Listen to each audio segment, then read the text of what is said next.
Adding realistic lighting in Maya can be fairly easy if you use certain elements like HDR images or image-based lighting. And especially if you have reflective materials in your scene or just want a richer color to your lighting, then using image-based lighting can work quite well. It's like, so I have a bunch of different materials here, a diamond cube on top, a clay cube, a chrome cube, a brushed metal sphere, and car paint torus, and then a ceramic torus.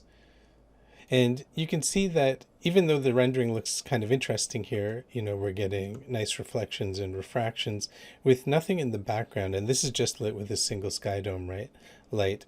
It doesn't really give the impression of chrome or metal, especially if we look at this ball here.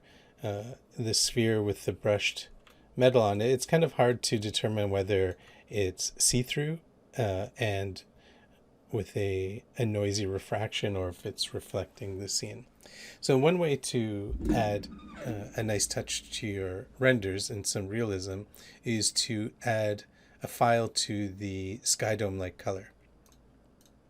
So if we just go to the sky dome light here and we add a file, now you can see it just goes dark because we're replacing the color with a file that doesn't exist yet. And then I'm going to navigate to something here. So I've downloaded a bunch of freely available HDR images, so high dynamic range images. So these are images that have multiple levels of exposure that you can access, and it gives you more refined control of your light and sort of more richness in the lighting.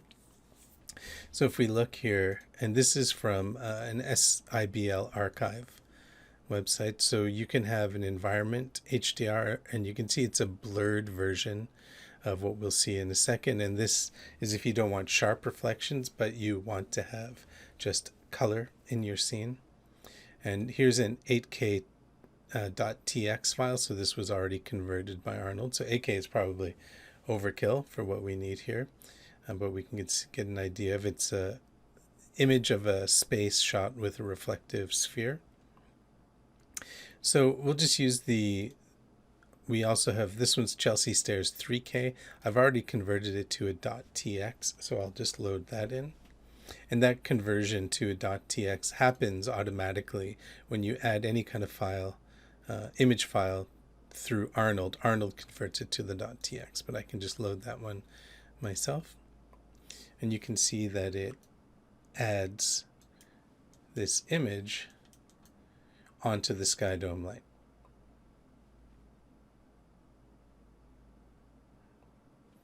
You can see it adds a lot more realism because of the varied reflections in the surface and what looks like numerous light sources. So those light sources are high exposure areas in the source file. So if we look up here, there's a big bright light source up there. There are also these bright fluorescents above.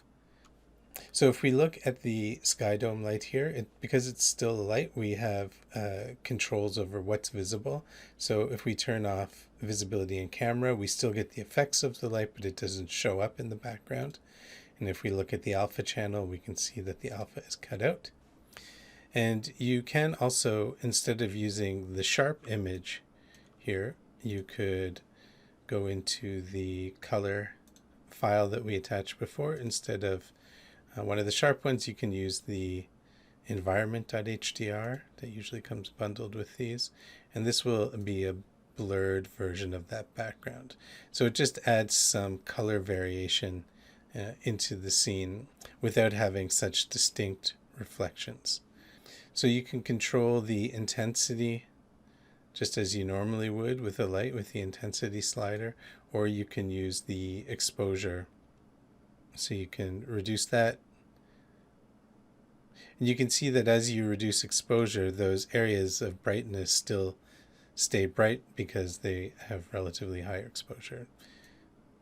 And if you go too high, it will blow out those regions and you could see more detail in the dark areas. So that's about it. This is just a really quick way to add some interesting realism and variety to your lighting. in your renders in Maya.